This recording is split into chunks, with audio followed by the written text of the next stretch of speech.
Olá pessoal, meu nome é Gabriel Delgado, tenho 26 anos, sou formado em Física Médica, atualmente estou em transição de carreira.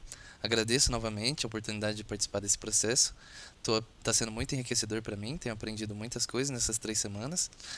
E falando um pouquinho do projeto então, resolvi implementar aqui a API do Pix, que eu chamei de APIX, numa arquitetura em camadas. Então estou utilizando controllers, services e repositories. Além disso, estou utilizando um banco de dados relacional, PostgreSQL. E para gerenciar a conexão com o banco e fazer versionamento do nosso banco de dados, estou utilizando o Entity Framework Core como ORM. E, bom, já que a gente está falando do Entity Framework, então já vou mostrar um pouco dos parâmetros de conexão que eu escolhi.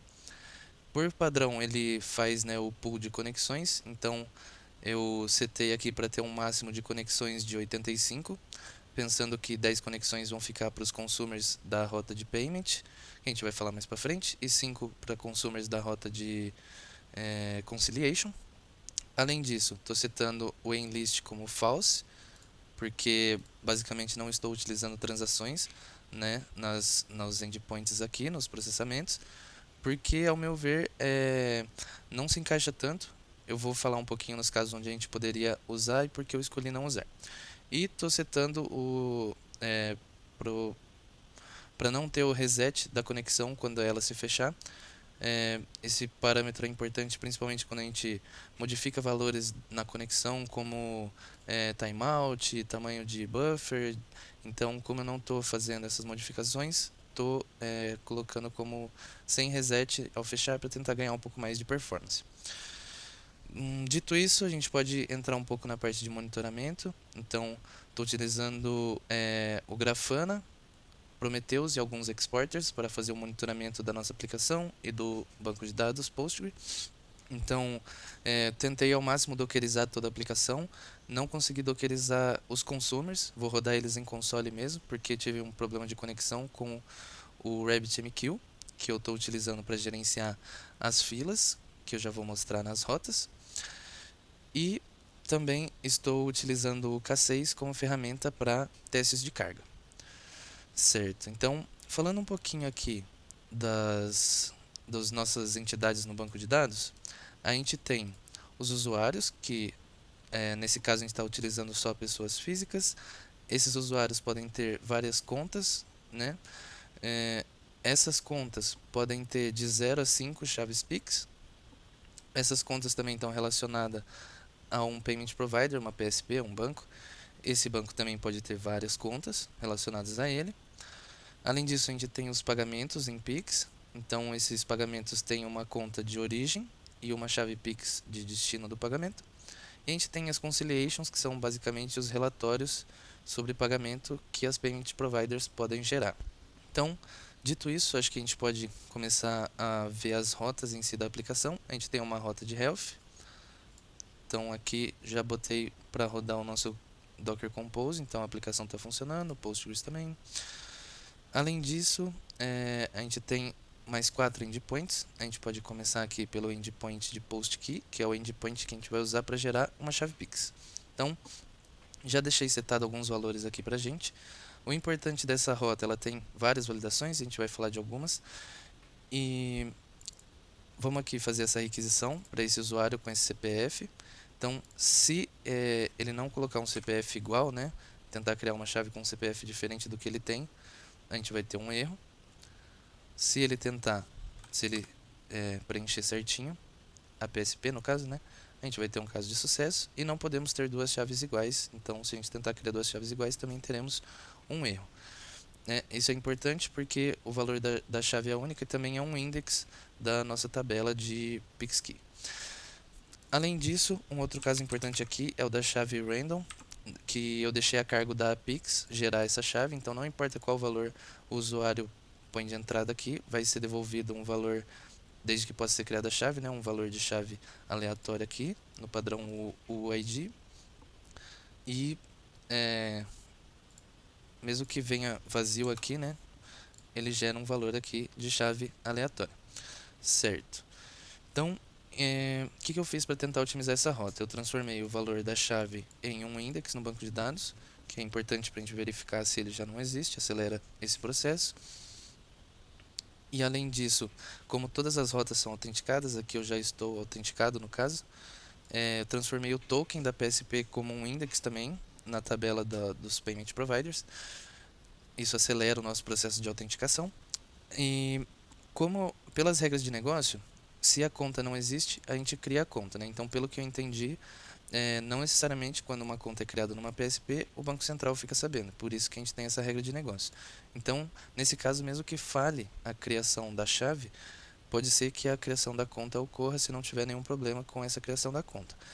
E por isso eu não utilizei transactions aqui, porque eu acho que é válido já deixar a conta criada e não criar só se der sucesso na criação da chave, já que no futuro pode vir mesmo que dê falha, pode vir a receber outra requisição para essa mesma conta. Certo. Então, em relação aos testes de carga, eu tenho um relatóriozinho aqui.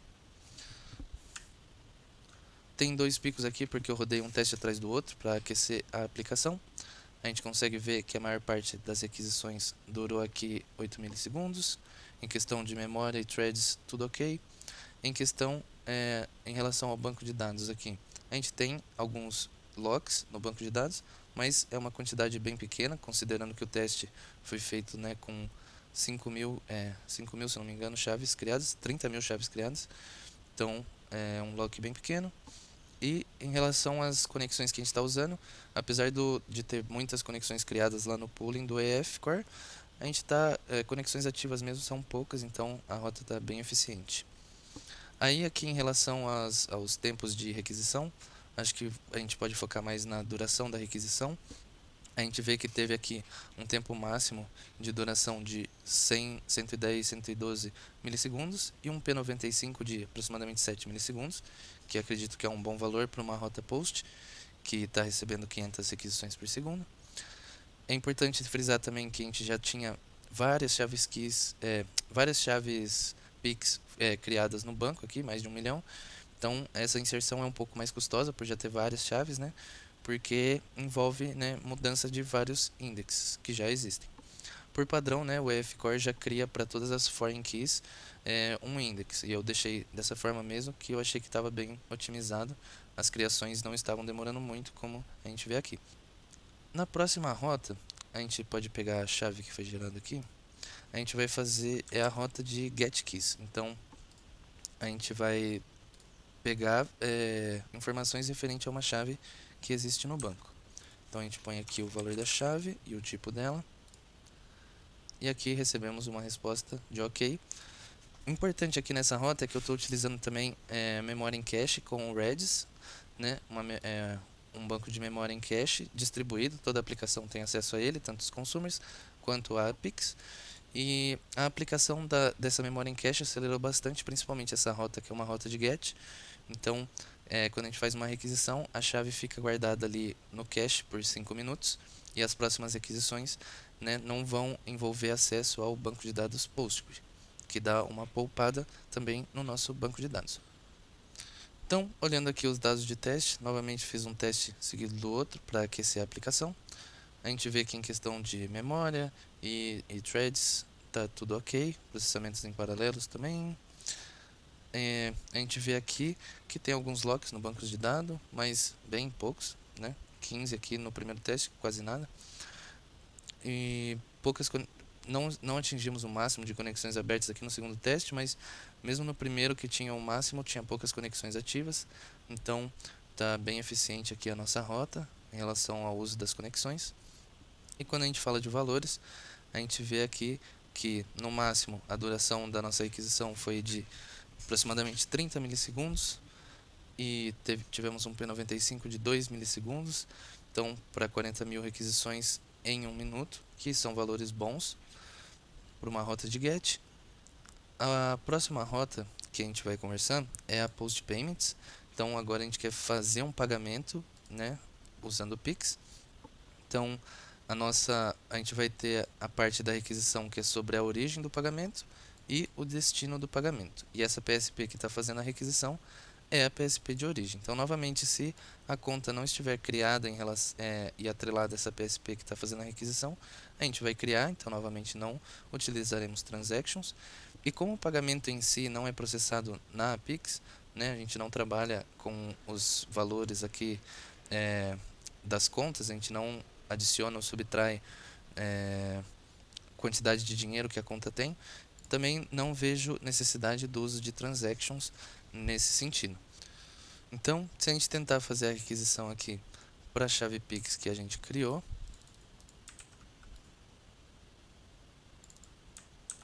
que é do tipo random, vamos ter aqui sucesso. Então, a nossa Pix responde com as informações do pagamento que foi gerado e com o status pendente, né, que ele foi salvo no banco de dados. Então, como que está funcionando essa rota? Essa rota aqui está com uma arquitetura desse tipo aqui. Então, a PSP de origem faz a requisição de Post Payment para a nossa Pix. A Pix cria esse pagamento, salva no banco de dados, devolve o ID e o status pendente para a PSP de origem.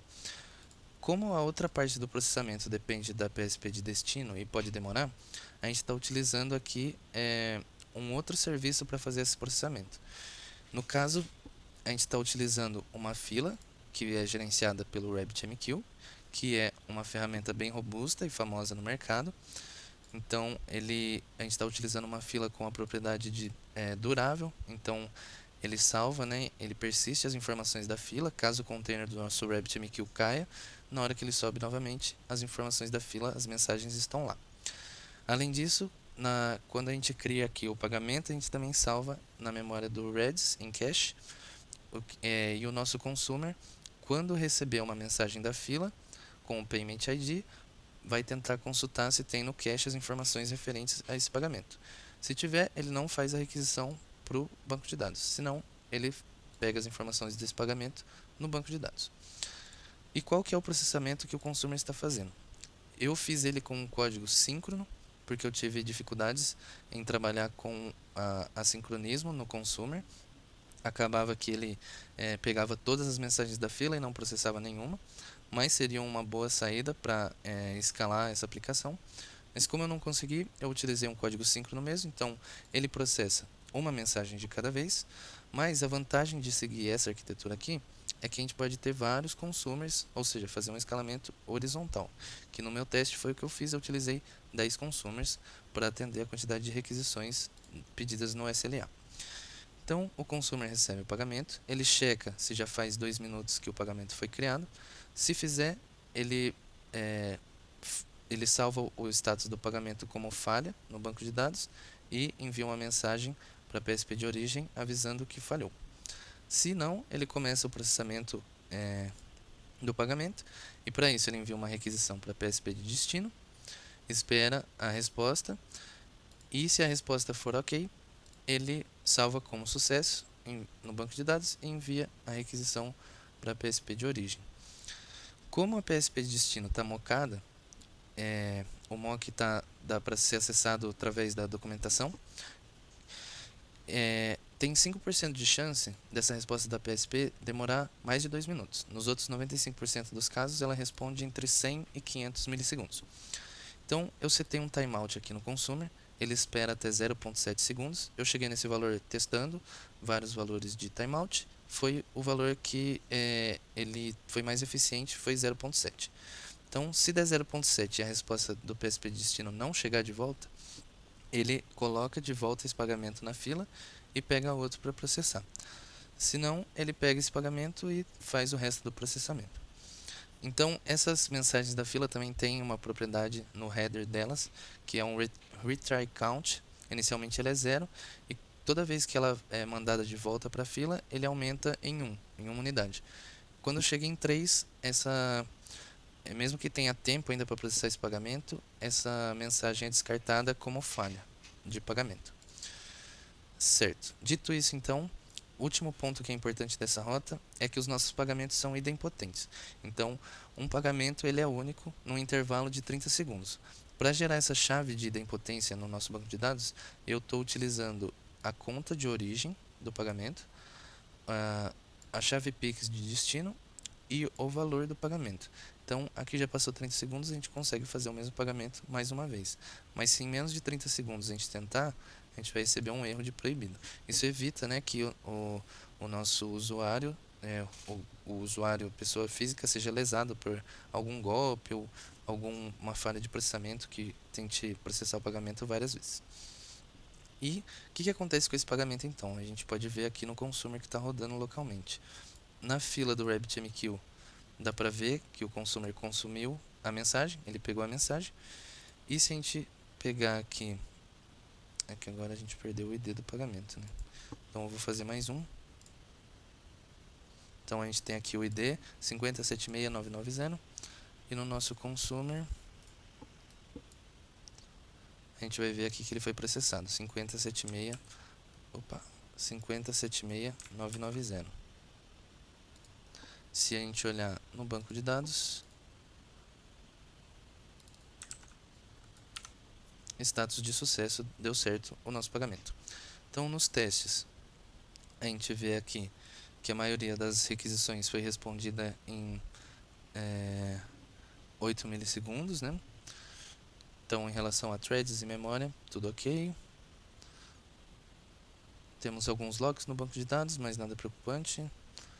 Aqui a gente começa a usar mais as conexões, né? Também tem os consumers que estão conectados com o banco de dados. E na fila do RabbitMQ, referente a esse teste, a esse último pico aqui, então a gente vê que a gente está enviando 5.000 pagamentos em 1 minuto. Então a gente tem uma taxa aqui de mais ou menos 90 mensagens entrando na fila por segundo, né, enquanto a nossa Pix está processando aqui os pagamentos. E os consumers, os 10 consumers juntos, processam na faixa de 30 e alguma coisinha pagamentos por segundo. Então, se a gente precisa processar mais pagamentos por segundo, a gente pode aumentar esse número de consumers. No caso aqui, dá para ver que no finalzinho aqui da curva ela começa a cair mais rápido. Por quê? Porque os pagamentos começam a expirar. Já deu 2 minutos que eles foram criados, eles ainda não foram processados, então eles começam a expirar e os consumers processam mais rápido como eles estão expirados, porque chega a mensagem, eles veem a hora que foi criado e já dá como expirado, manda a mensagem de falha. Então, se a gente checar aqui desses 5.000 pagamentos, quantos deram sucesso, quantos deram falha, as falhas no geral são porque não deu tempo de ser processado, né? Dificilmente ele vai ser enviado para a fila de voltas 3 vezes. Então aqui apenas 2% mais ou menos dos pagamentos não conseguiram ser processados. E aí para isso a gente poderia aumentar a quantidade de consumers, como eu disse, ou né, acelerar o processamento do consumer. Mas eu acredito que é difícil com esse código síncrono gerar uma eficiência maior, porque eles estão com uma eficiência líquida de mais ou menos 2 pagamentos e meio por segundo, que dá em torno de 400 milissegundos para cada pagamento. Pensando que só a PSP de destino demora em média 300 milissegundos para responder, é um processamento bem rápido. Então, o melhor aqui seria tentar ou um código assíncrono para o nosso consumer, né, ou aumentar o número de consumers mesmo. Certo. Então, sobre a última rota, que é a conciliation, dado esses pagamentos que foram feitos, pode ser que alguma PSP queira checar, né, fazer um relatório sobre quais os status dos pagamentos em relação a ela, de contas que saíram, de contas de origem dela, né, ou pagamentos que foram para contas que são dela.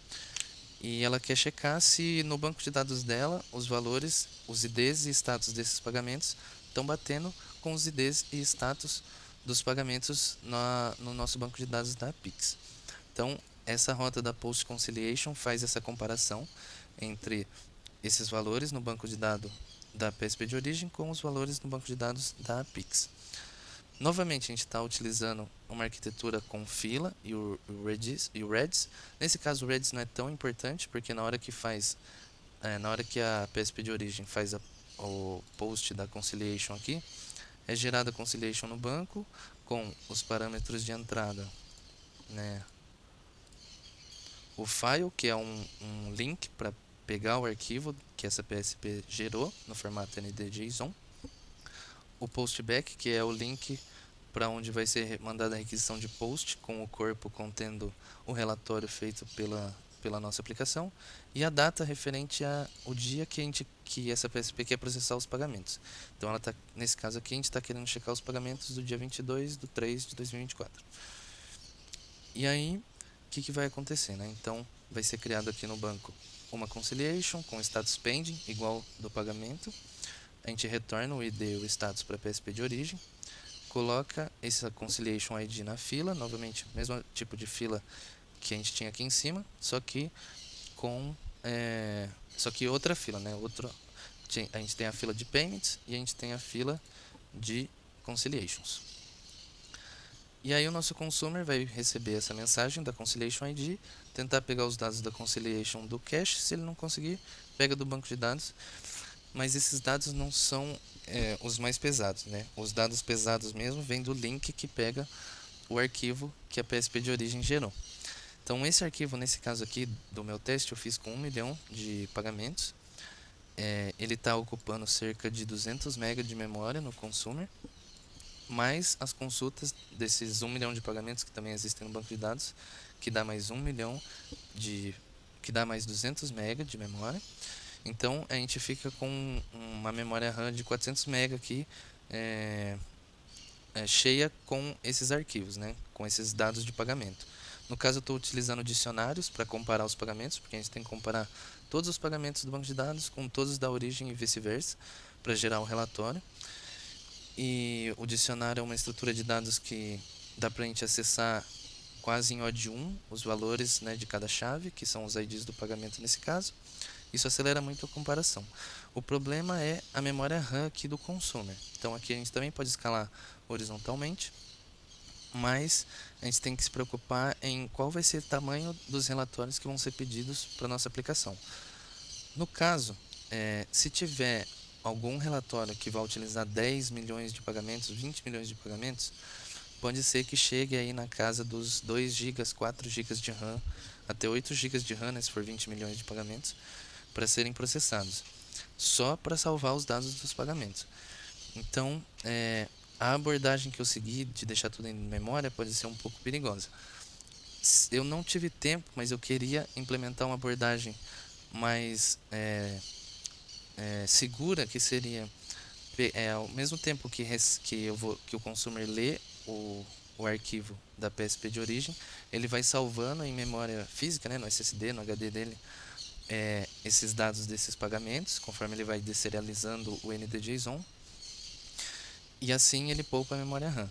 E a mesma coisa com o banco de dados. Com o banco de dados eu fiz, né, ao invés de fazer uma consulta só, eu separei em consultas de 10 mil linhas, até atingir todas as linhas que são necessárias. Então, com isso a gente já quebra para 2 MB de dados em cada consulta. Isso já ajuda bastante, também poupa o nosso banco de dados, que nesse caso aqui a gente está utilizando o mesmo banco de dados que o resto dos endpoints. Então a gente tem que ter esse certo cuidado. O ideal seria criar uma réplica do nosso banco de dados, seria um banco de dados OLAP, né? E deixar o banco de dados